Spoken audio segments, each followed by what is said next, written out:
monastère, on apprend à aimer. On découvre qu'on n'aime pas, on découvre qu'on n'a pas envie d'aimer, on n'a plus qu'à se jeter dans les bras du Seigneur. C'est toi qui vas m'apprendre à aimer. Je m'appelle Sœur Myriam et aujourd'hui je vais vous présenter 2 recettes pour utiliser les restes de légumes, les restes de pain, les restes de fruits. Donc des recettes zéro gaspille.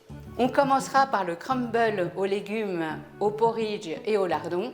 Et ensuite je vous présente une recette de pudding au pain rassis et fruits de saison. Avec tous les saints, on a parfois quand même on a des amis au ciel. Donc il y a quelques saints moi que j'affectionne. Par exemple, j'aime beaucoup Sainte Marie-Madeleine.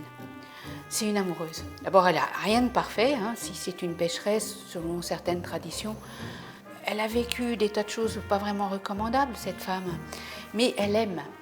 Et c'est une amoureuse, elle cherche le Seigneur. Quand on rentre au monastère, vous savez, c'est comme une histoire d'amour. On est amoureuse du Seigneur. Donc, toutes les religieuses se retrouvent en fait dans cette démarche d'amour et le désir d'appartenir à celui qu'on aime. Donc, Sainte Marie-Madeleine est très très aimée chez les religieuses. Qu'est-ce que ça veut dire pour moi que d'être sainte ? Ça me laisse perplexe, peut-être comme beaucoup, mais je me dis, mais vivre sérieusement, vivre ma relation avec le Seigneur à fond.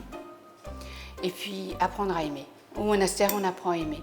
On découvre qu'on n'aime pas, on découvre qu'on n'a pas envie d'aimer, on n'a plus qu'à se jeter dans les bras du Seigneur et dire, c'est toi qui vas m'apprendre à aimer. Et se laisser investir par le Christ. Se laisser investir par le Christ, c'est se dire, mais oui, le Christ est ressuscité et c'est possible d'aimer.